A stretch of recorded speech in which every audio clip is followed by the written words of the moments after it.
게임방송 FM 90.7MHz 굿모닝 인천 이도영입니다. 3부 시작하겠습니다. 인천의 현재를 살펴보고 미래를 조망해보는 전지적 인천 시점 시간인데요.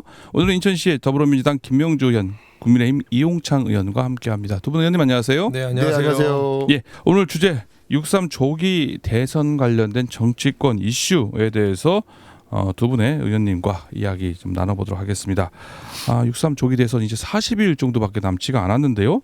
국민의힘 여당 내에서는 8명의 지금 후보가 오늘까지 여론조사를 해서 4강을 추리게 되고요.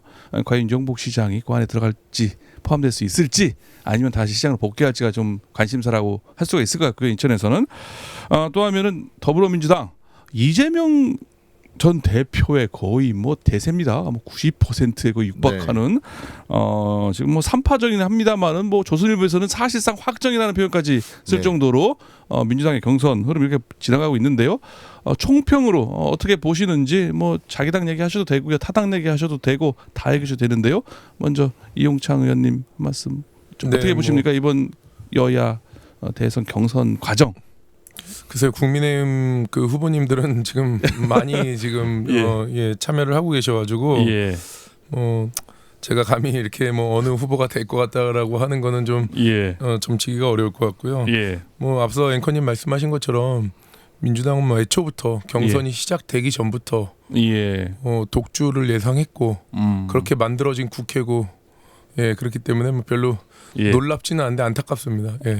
지금 뭐 그러니까는 뭐 국민의힘 얘기는 별로 하고 싶을 얘기가 없고 민주당 보니까는 너무 뭐 거의 뭐 혼자 다 돼서 할 말이 없다. 네네. 안타깝다. 그게 후보가 훌륭하고 잘되고 어떤 뭐 그 대한민국의 미래가 밝아가지고 그렇게 압도적인 게 아니라 애초부터 그렇게 될 수밖에 없는 경선을 만들었다고 생각을 합니다.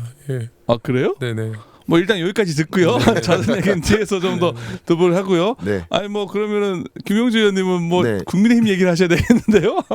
뭐 국민의힘은 뭐 어쨌든 오늘 2차 경선이 있으니까 결과를 좀 지켜보면 될 것 같고요. 뭐 저희는 앵커님 말씀하셨다시피 뭐 거의 굳히기 들어간 것 같습니다. 사실상 뭐 제가 봐도 후보는 결정되지 않았나 이렇게 생각하고요. 뭐 충청권에서 88.15%를 득표를 했고요. 또 영남권에서는 90.81, 그래서 누적 89.56%를 이재명 전 대표가 받고 있는데 이제 뭐 얼마 전만 해도 어대명 어차피 대통령 후보는 이재명이다 이랬었는데 이제는 9대명이라는 말이 나오기 시작했습니다. 90%를 넘느냐 못 넘느냐. 뭐 그래서 사실상 민주당의 경선은 결정됐다. 다만 이제 경선을 통해서 아름답게 좀 마무리해야 될 거고요. 그리고 또 민주당의 또 흥행을 또 이루어야 되는 부분이 있습니다. 그 부분에서 오히려 그 부분이 저는 더 초점이라고 봅니다. 아니 90%인데 흥행이 되겠어요? 이미 뭐 그냥 뭐 너무 싱거운 경기 아닙니까? 뭐 이제 어쨌든 지금 그 경선 분위기가 슬슬 무르익고 있으니까 그 과정에서 또 여러 가지 이슈들이 또 나올 수 있을 거라고 생각합니다. 그래도 보니까 김동연 지사 그리고 김경수 전 지사도요 5%씩 그래도 꾸준한 그 지지세를 보이고 있더라고요. 그 두 분도 굉장히 훌륭한 분이시잖아요. 도지사를 하고 계시고 또 도지사를 하셨고 그래서 그 두 분도 경쟁력은 있지만 어쨌든 이번 대선은 정권의 심판이 있어야 되는 거니까 그 심판에 그러니까 실제 본선에서 확실한 승리자가 누가 더 될 수 있겠느냐 이걸 뭐 봤다고 봅니다. 알겠습니다. 뭐 이용창 의원님 뭐 하실 말씀 있으십니까? 지금 뭐 하실 말씀 있으신 많은 것인 것 같은데 지금 민주당 얘기를 막 하고 있었잖아요. 뭐 하실 말씀 있으신 것 같은데. 그러니까 뭐 이게 뭐 흥행 뭐 이런 것들을 논할 것도 아니라고 생각이 들고요. 앞서 말씀드린 것처럼 이미 국회 지난 총선 때의 그 민주당 국회의원분들의 어떤 공천 과정을 우리가 봐도 그렇고 언론을 봐도 그렇고 이미 이재명 전 대표를 주축으로 한 국회를 만든 거라고 저는 보고요. 그렇기 때문에 그렇게 똘똘 뭉쳤기 때문에 뭐 똘똘 뭉쳤다는 표현도 어떻게 보면은 협심 뭐 협력 이렇게 하지만 뭐 거의 강제적으로 이렇게 좀 뭉쳐지게끔 만든 상황이기 때문에 이 압도적인 그 숫자가 나온 거라고 생각이 됩니다. 알겠습니다. 김명주 의원님. 국민의힘 오늘까지 여론조사를 하잖아요. 8명 후보들 김문수 전 고용노동부 장관, 한동훈 전 대표, 홍준표 전 시장, 대구시장 그만뒀으니까요. 네. 안철수 나경원 의원, 유정복 인천시장, 또 이철우 경북지사, 양양자 전 의원 이렇게 8명이 오늘까지 여론조사를 100% 국민 여론조사를 해가지고 4명으로 추리지 않습니까? 오늘 사실 4명이 누가 될까 궁금하잖아요. 지금 네. 뭐 한간에는 3강, 네. 뭐 2중에 네. 오늘 보니까는 지역신문에서는 여기에 2중에다가 플러스 이제 유정복 시장을 넣었는데 네. 뭐 그럼 뭐 이렇게 지역 신문이니까 그렇겠죠. 그렇게 얘기를 하고 있는데 뭐 어떻게 보세요? 이제 국민의힘 이번 경선 결과 오늘 저녁 때 발표될 텐데. 대충 이제 우리 민주당도 그렇고요, 국민의힘도 그렇고 이제 후보들 직함을 보면 홍준표 전 대구시장인데 네. 이철우 현 도지사고 유정복 인천 현 시장이고요. 뭐 저 민주당도 마찬가지지만, 그러니까 다시 돌아올 것 같은 예측을 본인들도 하시는 거 아닌가 생각이 되고요. 말씀하셨다시피 저는 김문수, 홍준표, 한동훈 이 세 분은 3강으로 들어가서 무난히 오늘 2차 컷오프를 통과할 것이다라고 생각을 하고요. 안철수냐 나경원이냐, 그렇죠. 사위의 싸움이라고 보고요.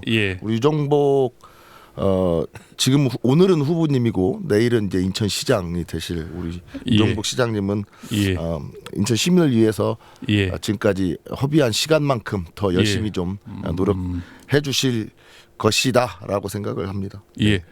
아니 뭐 3, 4등 중에 마지막 4번째 그 4강 그건 누가 될 거라고 생각하세요? 저기 안철수, 나경원 이 의원 둘이 있잖아요. 혹시 생각해 보셨어요? 누가 저는 나경원 후보가 좀 더 유리하지 않을까. 왜냐하면 뭐 인지도 뭐 안철수 후보도 인지도 있지만 좀 안철수 후보는 좀 색깔이 좀 연하지 않습니까? 이건 당내 경선이기 때문에 아무래도 나경원 색깔이 분명한 나경원 의원이 4강에 들어가지 않겠나라고 지금 예측하셨고요. 사실 말씀하시기가 어떨지 모르겠습니다. 이용창 의원님 어떻습니까? 저는 누가 되는 것보다도 지금 우리가 지금 당대표 선거를 하는 게 아니기 때문에 4강이든 최종적인 후보가 되시든 누가 어느 분이 후보가 되시든 간에 보수를 넘어서서 대한민국을 포용할 수 있는 그런 대통령 후보가 나오셨으면 좋겠고요. 그런 마음이 됐었으면 좋겠고, 그런 면에서 제가 아까도 말씀드렸던 것처럼 저희 당뿐만이 아니라 민주당에서도 그런 후보가 나오길 바라고 하는데 지금 뭐 민주당의 지금 현 그 지지율 나오는 걸로 봤을 때는 대한민국의 대통령 후보가 아니라 민주당의 대통령 후보, 이재명 당의 대통령 후보로 이재명 후보가 될 것 같다는 생각이 좀 안타까운 생각이 듭니다. 그래요? 국민의힘에서는 본선에서 어려울 수 있기 때문에 그렇게 보시는 것 같아요. 가장 이재명 후보가 그러니까 저는 예측을 떠나서 누가 뭐 불리하고 유리하고를 떠나서 전 저희 당도 마찬가지라고 생각합니다. 보수에게만 치우치고 보수에게만 사랑받는 대통령이 아니라 대한민국을 위하고 대한민국에 사랑받는 대통령이 되길 바란다는 취지로 말씀을 드린 거고요. 그런 차원에서 이재명 대표도 이게 압도적인 게 정말 존경받고 훌륭한 인물이어서가 아니라 정말 민주당을 장악하고 있기 때문에 이런 민주당의 대통령으로 나온다는 건 좀 그게 불안하다는 말씀을 드리는 겁니다.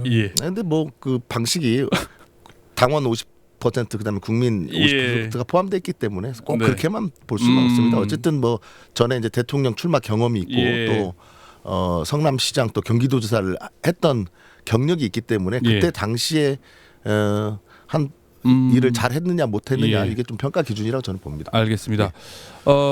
이용창 의원님은 이번에 국민의힘 경선이요. 오늘 저녁 때 이제 4강이 발표되잖아요. 맞습니다. 마지막 뭐 4강 4번째 티켓은 누가 이렇게 차지할 거라고 뭐 생각하십니까? 글쎄요, 뭐 저도 지금 뭐 언론에 나오는 거는 나경원 후보님하고 안철수 후보님 두 분이 나오고 있는데 저도 나경원 후보가 그래도 좀 더 유리하지 않을까 그런 생각이 듭니다. 그렇군요. 한번 오늘 저녁 때 한번 지켜봐야 될 것 같습니다. 또 하나가 유정복 시장 얘기를 안 할 수가 없는데요. 어쨌거나 이번 2차 경선 뭐 4강 안에 듣게 될지도 모르고요. 사실은 뚜껑을 까봐야 되니까. 그리고 뭐 아니면은 다시 아까 말한 것처럼 안철수, 나경원, 안철수 중에 의원 중에 이제 4강에 합류하게 되면은 이제 다시 시장 돌아야 되잖아요. 그러면은 어느 정도 이번에 많이 홍보라든가 몸값이라고 할까 이런 효과 면에서는 좀 긍정적으로 볼 수 있을까요?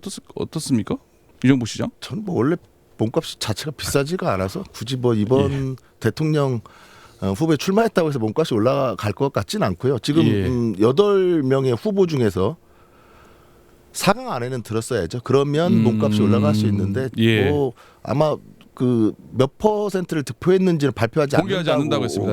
하는 것 같은데 뭐 조심스럽게 예측을 해보면 7위 아니면 8위 아니겠습니까? 그럼 뭐 그래서 몸값은 오히려 뭐 잘하면 잘해야 본전이지 않을까 저는 이렇게 봅니다. 그래요? 그러면 혹시 이번 경선에서 뭐 좀 효과를 봤다, 홍보라든지 그런 효과를 봤다, 뭐 이런 생각을 쓴 사람은 있을까요?